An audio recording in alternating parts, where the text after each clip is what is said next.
in Central African time. Welcome to the first hour of The Upside. You're just in time for our first conversation as we find out what is cooking in African kitchens. Kitchen Diaspora is a catering company that celebrates food, culture and connection inspired by communities that shaped by migration. It also brings together flavors from Africa, from the Caribbean, from Asia, from much of the Latina countries, as it were, and also European tradition. So it is a global kitchen by the sounds of things, with each dish telling a story of heritage and shared human experience. From small gatherings to weddings to corporate events, Kitchen Diaspora offers more than just food, with custom menus, interactive cooking experiences, and a focus on sustainability. This is a company that clearly is creating meaningful memory through the events that they put together, as it were. So let's talk about Kitchen Diaspora and the work that they do. On the line with me is the founder and director of Kitchen Diaspora, Zolitha Magengelele. Welcome to the show. Thank you very much for the time. Hi, how are you? Good. How are you?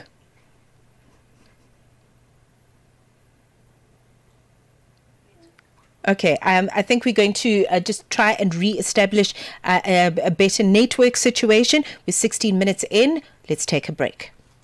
Zilipendwa na Abedi Jean de la Croix. Historia msikilizaji ya Valentine Day au siku ya wapendanao ilianzia katika nyakati za kale za dola la Roma. Watafiti wengi wa historia wanaamini kuwa siku hii inahusishwa na sherehe za kipagani zilizokuwa zikifanyika kila mwaka katikati ya mwezi Februari. Msikilizaji, sherehe hizo zilijulikana kama Lupercalia na zilifanyika kuadhimisha uzazi, upendo na mwanzo wa majira ya kuchipua. Zilipendwa kila Jumamosi kuanzia saa 12 kamili majira ya Afrika ya Kati hadi saa 1 kamili majira ya Afrika ya Kati. Broadcasting in 5 different languages, connecting the continent. This is Channel Africa, the African perspective. All right. What is cooking is Kitchen Diaspora. And as I'd mentioned, this is just such a wonderful space for catering and celebrating food, culture, and connection. On the line with us, we've got the founder and director of this wonderful space, Zolitha, joins me on the line. Zolitha, you're back with us. Let's talk about what inspired you to start Kitchen Diaspora. Hi, so my name is Zolitha Magengelele, founder and director of Kitchen Diaspora, a catering concept that's inspired by global food cultures where we create vibrant menus, considered menus for production, creatives, and event spaces. What inspired us, so my background is rooted in fashion, art, and culture, which naturally shaped how I approach food. Kitchen Diaspora came from a desire to basically create meals that are not only practical for events and production, but also thoughtfully creative and culturally inspired. Okay, you mentioned the fashion background. So let's delve a little bit deeper into your personal background and how that influences the menus that you create. So, as I said, my background is in fashion design and the art and culture space.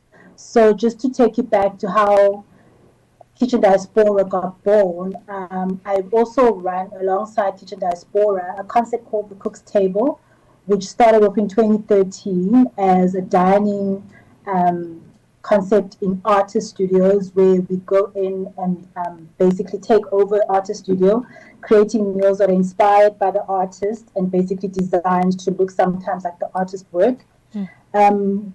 After that, we realized that there was an opportunity to take that sort of approach to food into more of a commercial space, which would be catering for events, where clients would come and then tell us exactly what type of events that they've got, and then we design menus according to the theme or desired preference by clients. So initially it was artist focused, and with my fashion background in buying and retail, sort of took those two art and commercial aspects and put it into the concept of kitchen diaspora.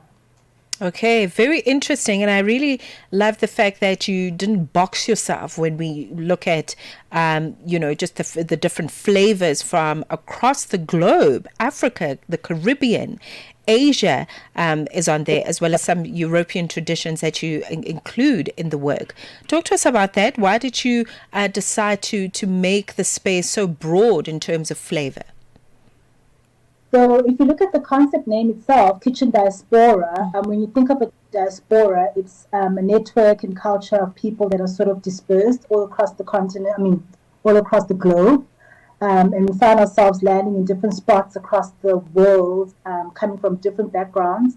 And wherever you go as a traveler even, or just visiting a place, you always take a little bit of home with you. And where you land, you sort of kind of find spaces and people and food that resonate with where you come from, which then expands your kitchen from just being an African dish, an Asian dish, an America's dish, or Asian or European. So in that concept, that's where the kitchen diaspora comes in, that we take and we borrow and celebrate aspects of different cultures and backgrounds when it comes to food and cuisine. I think that's wonderful. That is the benefit of having an artistic background in this particular context. Is there any particular dish, Zolitha, that best represents brand Kitchen Diaspora? So I try and pay homage often to my background, which is Xhosa, and in traveling, it being a kitchen that celebrates other cultures and highlights other cultures and how they overlap often.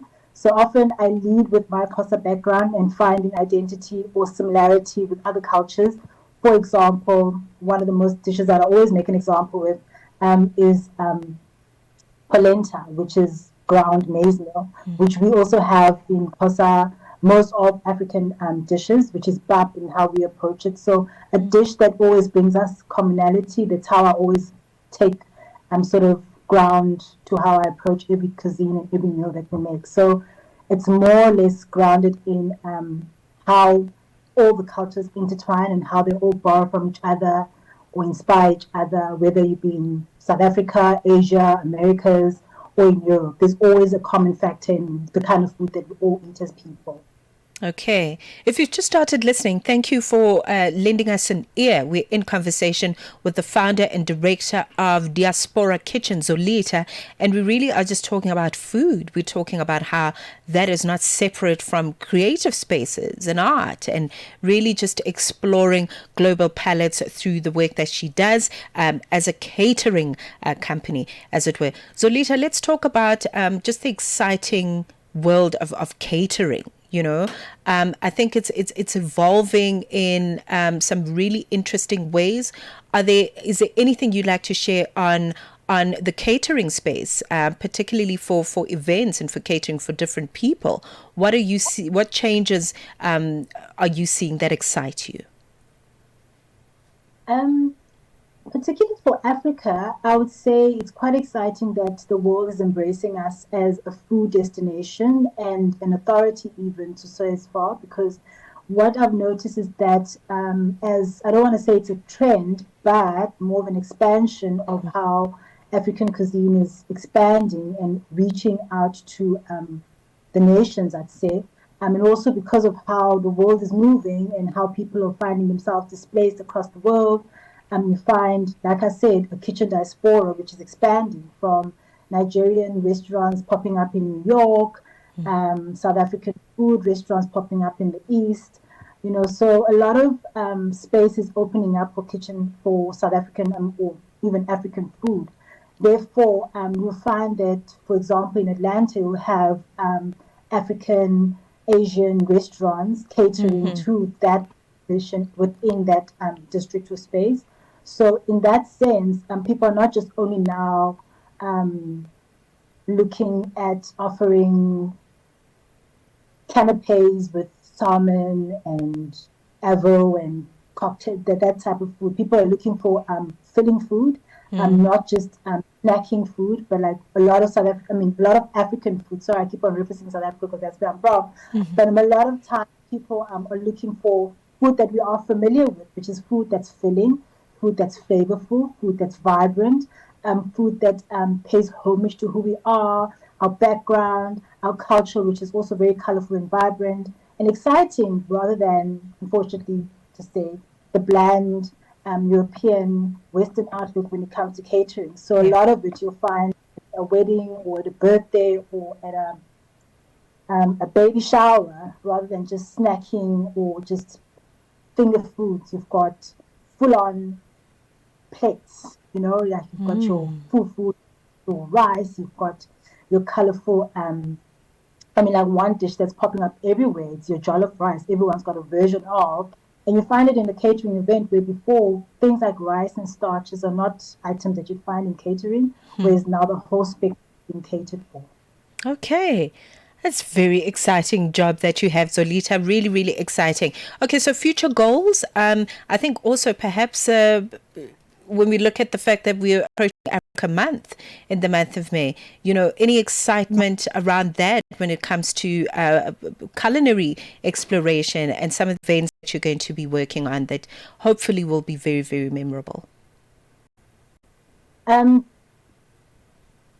say much yet, but during Africa Month, obviously we sort of try and highlight dishes that are more Africa-centric. Right.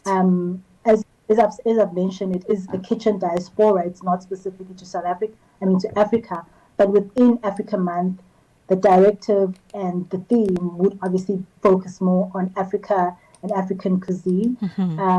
But in the future, definitely what we also do, it's not just, like I said, with art, where we incorporate artists and food and find the commonality in how food inspires and sort of drives an artist's thinking, because what you eat often, a lot of times, inspires what you produce, because you need the nourishment, you need the energy for you to be able to produce and create, right? So within Africa Month, what we've also done is celebrate not just the visual artist side of things, but we work with artists like Mmatsheko, where we literally explore how he creates music inspired by where he comes from, kind of food that he grew up eating, and how it relates, for example, how it brings out emotion in the music that he eats. For example, what you're eating when you're writing music will affect what you put your output. So a lot of times we create events centered around not just visual artists, but the creative space, and how it is inspired or influenced by what we fill our tummies with. Okay. Well, this is very exciting. I think you're not just about the food. You really are a culturalist of the finest quality. We're extremely proud of you, because this is really the success of an African story that is going out into the diaspora thanks to the work that you are doing. Should we wish to book you and inquire about your catering services through Kitchen Diaspora, how can we find you? So you can email us directly at kitchendiasporaza@gmail.com, or send us a DM on Kitchen Diaspora ZA on Instagram. Otherwise, directly call South African line 082-053-1973. But otherwise, all my information is with you guys, so share it. Thank you. Thank you so much, Zolitha. She's actually also on Instagram, just by the way, if you'd like to follow Zolitha in her personal capacity and see how she is building a heritage kitchen, as it were, and really catering for all types of wonderful people that are part of the African region and its vast diaspora. Zolitha Magengelele is who she is on Instagram. So if you just type Zolitha Kitchen Diaspora, okay, her Instagram will be able to pop up and you can give her a follow. It is 1:30. Sports on Channel Africa.